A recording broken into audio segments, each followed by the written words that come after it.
တင်ကရည်ရွယ်ထားတဲ့အိမ်မက်တွေကိုအကောင့်ထဲပေါ်နေတဲ့လူတစ်ယောက်လားဒါဆိုရင်ဒီဖက်ကဖိုင်ကမင်းအတွက်ဖြစ်ပါတယ်ဒါကတော့ဖိုင်1ဒီအသေးပုံလေးဖြစ်ပါတယ်ဖိုင်2ကတော့ဒီအဝိုင်းလေးဖြစ်ပါတယ်ဆိုတော့ဒီပုံစံလေးနှစ်ခုတည်းကကိုယ့်ရဲ့စိတ်ထဲကနေအရွေးချင်ဆုံးလို့ခံစားရတဲ့ဒီအရာလေးတစ်ခုကိုရွေးပြီးတော့ကိုယ့်ရဲ့အိမ်မက်တွေနဲ့ပတ်သက်ပြီးတော့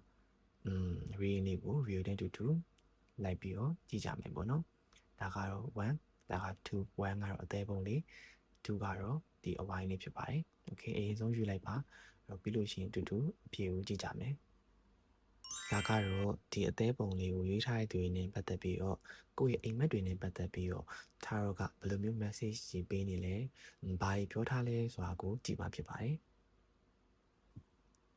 အခုဒီ file 1မှာဆိုလို့ရှိရင်ကိုယ့်အတွက်ကိုယ့်ရဲ့အိမ်မက်တွေကတခြားတာမန်လူတွေဒီစိတ်ကူးထားတဲ့အရာတွေဖြစ်ချင်နေတဲ့အရာတွေနဲ့မတူဘဲနဲ့ကွဲပြားပြီးတော့မှလူအများစုဒီ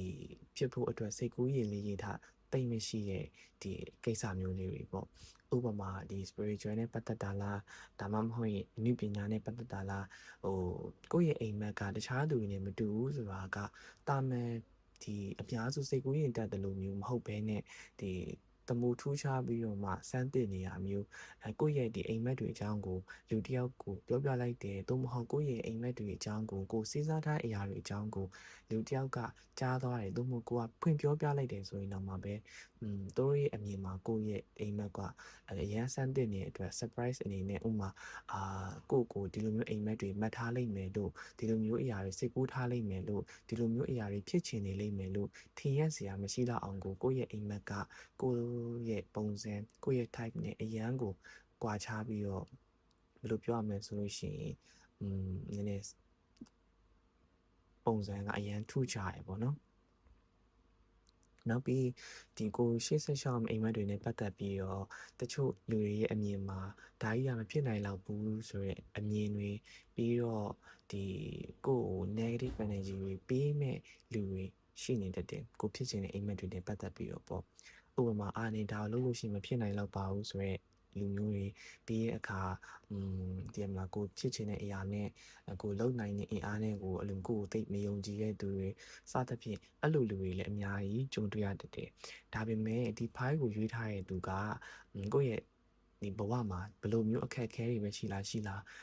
ခုနပြောတဲ့ဒီကိုစိတ်ကူးထားတဲ့အိမ်မက်နဲ့ပတ်သက်ပြီးဘယ်လိုမျိုးစိန်ခေါ်မှုတွေပဲရှိလားလုံးဝအားသွန်ခွန်ဆိုင်နဲ့လုံးဝရဲရဲနဲ့ရင်ဆိုင်မယ်ကြိုဖြတ်မယ်ငါတောင်မဖြစ်အောင်လုပ်မယ်ဆိုရဲစိတ်အားထက်သန်မှုတွေကအများကြီးဒီကိုယ့်ရဲ့ရှေ့ဆက်ရှောင်းနဲ့ကိုယ့်ရဲ့အိမ်မက်တွေအကောင့်ထဲပေါ်တဲ့နေရာမှာအများကြီးအထောက်အကူဖြစ်စေလိမ့်မယ်ပေါ့နော်နောက်ပြီးဒီကိုယ့်ရဲ့အိမ်မက်တွေအကောင့်တွေပေါ်နေတဲ့လူတွေလက်ရှိမှာအကောင့်တွေပေါ်နေပြီဆိုလို့ရှိရင်လည်းဘာမှကြောက်စရာမလိုဘူးလုပ်စရာရှိအောင်ရှေ့ဆက်လို့အဓိကကြတော့နီးမှန်လမ်းမှန်စနစ်တကျနဲ့ကိုသွားတဲ့လမ်းကိုတည်ချာလေးရိုးဆိုင်သွားဖို့လိုအပ်တယ်ဒါပေမဲ့ခုနပြောသလိုပေါ့နော်ကိုသွားနေတဲ့လမ်းမှာလမ်းတစ်ဝက်လောက်မှာနည်းနည်းဘယ်လိုပြောကိုတိုက်ခိုက်မဲ့သူတွေကိုယ့်ရဲ့ဒီအတွေးကိုကိုယ့်ရဲ့အမြင်ကိုအဲ့လိုမျိုးဒီတိမ်းဆောင်းသွားအောင်လို့ဒီ negative energy တွေပေးမဲ့လူတွေတချို့ရှိနေတတ်တယ်ဒါပေမဲ့အဲ့လိုမျိုးလူတွေနဲ့ကြုံလာရတယ်သို့မဟုတ်အကယ်လို့အခုချိန်မှာကြုံနေရဆိုလဲဘာမှစိတ်ထဲမှာကြောက်နေစရာမလိုဘူးစိတ်ညစ်နေစရာမလိုဘူးခဏလေး9မိနစ်လောက်ကိုယ့်ရဲ့စိတ်ကိုအရင်ဆုံးနားလည်အောင်ရင်လုပ်ပြီးတော့ငါဘာကြောင့်ဒီလမ်းကိုရွေးရလဲနဲ့ငါဘာကြောင့်ဒီအိမ်မက်ကိုမက်တာလဲဆိုတာကိုပြန်လည်ဆန်းစစ်ပြီးတော့မှအဲ့လိုမျိုးကိုပြန်ပြီးတော့ positive energy ပြန်နေပြီးတော့မှတိုးအောင်လုပ်တရားထိုင်တာမျိုးလားဒါမှမဟုတ်ခဏလောက်အဲ့လိုမျိုးဘာမှမတွေးပဲနဲ့ခဏလေးစိတ်ကိုငြိမ်လေးထားပြီးတော့စိတ်အေးလေးနဲ့တချို့တည်ရမလားကိုလုံနေအရာကနေနဲ့အစင်မပြေဘူးလို့မင်းနဲ့ဒီမကိုက်ညီဘူးလို့မဖြစ်နိုင်ဘူးပြောတဲ့အရာတွေဟာတခါတလေကိုကဒီလိလူရှုထားတယ်လိလူရှုကိုစူးစမ်းရဆိုရင်တော့မှပဲတစ်ချိန်မဟုတ်တစ်ချိန်မှာကိုယ့်ရဲ့အတွေးတွေကိုအတောင့်အရှက်တစ်ခုအနေနဲ့ကိုအရေးကြီးတဲ့ဆုံးဖြတ်ချက်တွေချရတော့မယ်အခိုက်အတန့်မျိုးတွေမှာကိုယ့်ရဲ့ဒီအတွေးတွေကိုဒီတပ်ပါတီ energy အနေနဲ့ဝင်လာတာမျိုးတွေဖြစ်စေတတ်တယ်ဒါပေမဲ့အဲ့ဒါကဒီဆက်ဆံရေး sorry အဲ့ဒါကဒီ carrier တစ်ခုကိုဒီကိုယ့်ရဲ့အိမ်မက်ကိုအကောင့်ထဲပေါ်တဲ့အရာအတွက်ဒီတွန်းဆုတ်သွားဖို့အတွက်ဘယ်လိုပြောရမလဲခိုင်လုံတဲ့အကြောင်းပြချက်တစ်ခုမဟုတ်ဘူးပေါ့နော်အဲ့တော့ကြောင့်ရှေ့ဆက်ပါရက်တံလီနဲ့ကိုယုံကြည်မှုနဲ့အပြည့်အဝရှိဖို့လိုအပ်တယ် okay အဲ့တော့ ကိုရိုင်းကဒီအိမ်မက်နဲ့ပတ်သက်ပြီးတော့တခြားလူတွေအမြင်ကိုဂရုစိုက်နေမဲ့အစားကိုဖြစ်ချင်တဲ့အရာနဲ့ပတ်သက်ပြီးကိုပါကကိုအကောင်းဆုံးစူးစမ်းပြီးတော့အကောင်းဆုံးရလဒ်တွေနဲ့အတူကိုရဲ့အနာဂတ်မှာအကောင်းဆုံးတောက်ပနိုင်ပါစေလို့ပြီးတော့ဆုတောင်းပေးပါတယ်။ဒါကဒီအသေးပုံရွေးထားတဲ့လူတွေနဲ့ပတ်သက်ပြီးတော့ reading လေးဖြစ်ပါတယ်။ဆိုတော့ဒီ reading လေးကိုနှစ်သက်သဘောကျရတယ်ဆိုရင် comment မှာကိုကအသေးပုံလေးရွေးထားခဲ့ရဆိုတဲ့အကြောင်းနဲ့ပြောပြခဲ့ပါအောင်ပြီးတော့နောက်ထပ်ဘယ်လိုမျိုး pick up ဖိုင်းခေါင်းစဉ်လေးတွေလုပ်စီခြင်းလဲဆိုတာကိုလည်း view ရဲ့ဒီ view အောက်လေးမှာပြောပြခဲ့ဖို့ view က request လုပ်ပါတယ်နောက်ပြီးနောက်ထပ် pick up file view လေးမှာပြန်ပြီးတော့ဆုံးတွေ့ရဖို့အတွက် view ရဲ့view ထားတော့ကို follow လုပ်ထားဖို့လိုပါတယ်အဲ့တော့နောက်ထပ် view ရဲ့ဒီလေးမှာပြန်ပြီးတွေ့ပါမယ်ကိုယ့်ရဲ့အိမ်မက်တွေစိတ်ကူးထားအရာတွေနဲ့ပတ်သက်ပြီးအကောင်းဆုံးအကောင့်တွေပေါ်ခွင့်ရပါစေအခက်အခဲတွေကင်းနဲ့စိတ်အေးချမ်းနဲ့စိတ်ရှင်းလင်းနဲ့ okay အကောင်းဆုံးစူးစမ်းခွင့်ရပါစေအကောင်းဆုံးလည်းအောင်မြင်ပါစေလို့ပြောဆုတောင်းပေးပါတယ်နောက်ထပ် view မှာပြန်ပြီးတွေ့ပါမယ်အားလုံးပဲတက်တာပါဒါကတော့ဒီအဝိုင်းလေးကိုရွေးထားတဲ့သူတွေနဲ့ပတ်သက်ပြီးတော့ကိုယ့်ရဲ့အိမ်မက်တွေနဲ့ပတ်သက်ပြီးထားတော့ကပေးရဲ့ message လေးကိုကြည့်ပေးမှဖြစ်ပါတယ်ကဲအဲ့တော့ပထမအဆုံးအနေနဲ့ဒီကတ်တွေကအဓိကပေးတဲ့ message ကိုပြောရမယ်ဆိုလို့ရှိရင်ကိုယ့်ရဲ့စိတ်ထဲမှာဒီကိုဖြစ်ချင်တဲ့အိမ်မက်တွေနဲ့ပတ်သက်ပြီးတော့မှဆုံးဖြတ်ချက်ချတဲ့အခါအမြဲတမ်းစိတ်ကမပြတ်သားတာမျိုးလေးတွေကြုံရတတ်တယ်အကယ်လို့ကိုကငါတေးကြပြီဆိုပြီးဆုံးဖြတ်ချက်ချလိုက်ပြီးရဆိုရင်တော့မှပဲဆုံးဖြတ်ချက်ချပြီးနောက်အချိန်တစ်ခုရောက်လာတဲ့အခါငါဆုံးဖြတ်ချက်ချတာမှန်ရဲ့လားဆိုရယ်ကိုတန်တရားဝင်တဲ့စိတ်တွေနဲ့ဒီပြန်ပြီးတော့ဇဝေဇဝါဖြစ်တဲ့အတွေးတွေပေါ်လာတာမျိုးတွေဖြစ်တတ်တယ်အဓိကတော့ပြောချင်တာကတကူဒီ video ကိုကြည့်နေသူတွေဟာတဲမှာတချို့ဒီကိုယ့်ရဲ့အိမ်မက်တွေနဲ့ပတ်သက်ပြီးအကောင့်တွေဖော်နေသူတွေလည်းရှိမယ်နောက်ပြီးအကောင့်တွေဖော်ဖို့စူးစမ်းနေသူတွေစဉ်းစားနေသူတွေလည်းရှိကောင်းရှိနိုင်တယ်လို့တချို့ကြတော့လည်းကိုဖြစ်ချင်တဲ့အိမ်မက်တွေနဲ့ပတ်သက်ပြီးအဆုံးသက်ဒီအောင်မြင်တဲ့နေရာတစ်ခုကိုရောက်နေရမျိုးလည်းဖြစ်ကောင်းဖြစ်နေနိုင်တယ်ဆိုတော့ဒီဖိုင်ကိုကြည့်နေသူတွေဟာအခြေအနေမတူကြဘူးအခြေအနေမတူကြဘူးပေါ့နော်အဲ့တော့အဓိကတော့ viewer January ဖြစ်ပြင်မဲ့အားလုံးနဲ့အခိုင်အညီဆုံးဖြစ်တဲ့ message လေးကိုအဓိကပြောပြမယ်ပေါ့နော်အဲ့တော့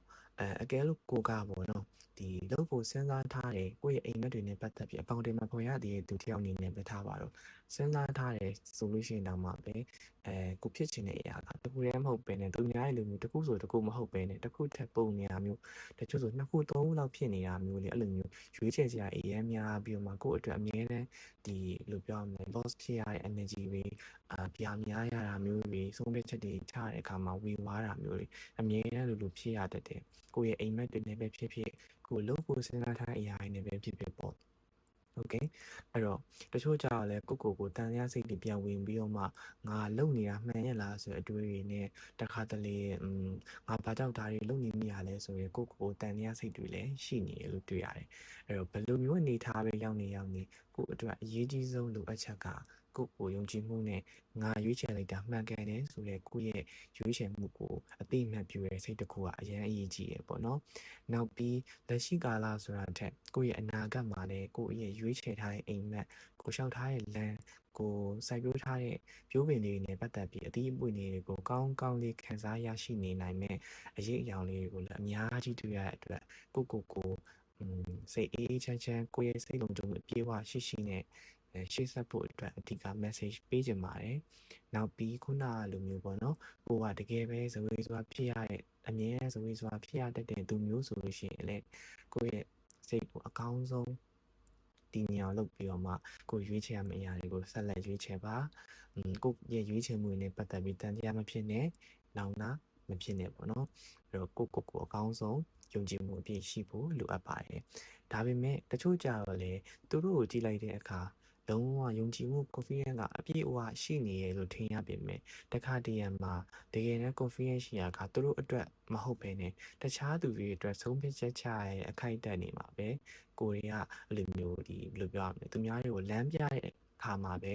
လုံးဝ fully energy နဲ့ဖြစ်နေတာမျိုးပေါ့ဒါပေမဲ့ကိုယ့်အတွက်ကိုကြတော့ငါဘာလုပ်ရမလဲငါဘာကိုရွေးရမလဲဆိုပြီးတော့မှကိုယ့်အတွက်ကိုကြလို့ရှိရင်အမြဲတမ်းလမ်းပြောက်ရတာမျိုးတွေဖြစ်တယ်ဆိုတဲ့သူတွေလည်းဒီမှာလာပြီးတွေ့ရတယ်နောက်ပြီးတချို့ကြတော့ကိုယ့်ရဲ့အိမ်မက်တွေနဲ့ပတ်သက်ပြီးအကောင့်တွေဖော်တဲ့အခါမှာပေါ့နော် တခုတည်းကိုဇောက်ချပြီးလောက်ကန်ရတာမဟုတ်ဘဲနဲ့နှစ်ခုသုံးခုခုနပြောသလိုပေါ့အလုံးနဲ့ပတ်သက်ပြီးလောဘကြီးရဲ့အောင်မြင်လို့စိတ်ဒါဟာလောဘကြီးရဲ့ဆိုတာမကောင်းတဲ့ဘက်ကနေလောဘကြီးရမျိုးမဟုတ်ဘဲနဲ့သူများထက်ပိုပြီးအောင်မြင်ခြင်းနဲ့သူများထက်ပိုပြီးထိတ်ဖို့ရောက်ခြင်းနဲ့သူများထက်ပိုပြီးတော့ခြေစလန်းတာခြင်းနဲ့စိတ်ကြောင့်အလုံးဘယ်တော့ပဲဖြစ်ဖြစ်သူများအလုပ်တစ်ခုလုပ်တယ်ဆိုရင်နှစ်ခုလုပ်ခြင်းနဲ့အကယ်လို့ကိုကနှစ်ခုမလုပ်နိုင်ဘူးဆိုရင်တော့ပါပဲစိတ်ထဲမှာငါဘာတွေလုပ်နေသူထက်ငါသူများရဲ့တန်ငါတာအောင်လို့ဘယ်လိုမျိုးစူးစမ်းမယ်ဆိုတဲ့ဒီစူးစမ်းခြင်းတဲ့စိတ်တွေနဲ့လောဘစိတ်တွေအများကြီးရှိနေတတ်တယ်။ဒါပေမဲ့ကောင်းလို့လောဘလို့တော့ပြောလို့ရပေမဲ့ဘာပဲဖြစ်ဖြစ်ကိုလုပ်တဲ့အရာတွေပေါ်မှာကောင်းကောင်းအာရုံစိုက်နိုင်နေဆိုလို့ရှိရင်တော့ဘယ်နှခုပဲဖြစ်ဖြစ်လောက်ရတာအဆင်ပြေရပေါ့နော်။အဲ့တော့အဓိက main message နဲ့ပြောမယ်ဆိုလို့ရှိရင်တော့ကိုယ့်ရဲ့အိမ်မက်တွေကိုစိတ်ကူးထားတဲ့အရာတွေနဲ့ပတ်သက်ပြီးအကောင်းဆုံးအကောင့်တွေဖော်ခွင့်ရနိုင်တဲ့သူတွေဖြစ်လိမ့်မယ်လို့ပြောဒီနေရာကနေပြောချင်ပါတယ်အဲ့တော့ဒါကတော့ဒီ file number 2ဒီအဝိုင်းလေးကိုရွေးထားတဲ့သူတွေအတွက်ကိုယ့်ရဲ့အိမ်မက်တွေနဲ့ပတ်သက်ပြီးတော့ထားရောကဘာတွေပြောချင်နေလဲဆိုတာကိုအဓိက read လုပ်ပေးသွားတာဖြစ်ပါတယ်အဲ့တော့အားလုံးနဲ့လည်းတိုက်ညီနေလိမ့်မယ်နှစ်သက်သဘောကျလိမ့်မယ်လို့ယုံကြည်ပါတယ်နောက်ထပ် pick up ပိုင်း video မှာပြန်ပြီးတွေ့ပါမယ်အဲ့တော့ဒီအဝိုင်းလေးကိုရွေးထားတဲ့သူတွေကဒီကိုအတွက်ပေါ့နော်ဒီအဝိုင်းလေးကိုဟောထားတဲ့ reading ကကိုယ်နဲ့ energy ကညီမှုရှိမရှိဘယ်လိုမျိုးအခြေအနေရှိရဆိုတာရယ်ပြီးတော့နောက်ထပ်ဘယ်လိုမျိုး pick up ပိုင်း video လေးတွေခေါင်းစဉ်လေးတွေကိုလုပ်စီခြင်းလဲဆိုတာကို view ရဲ့ video လေးအောက်မှာပြောပြခဲ့ဖို့အတွက် video က request လုပ်ပါတယ်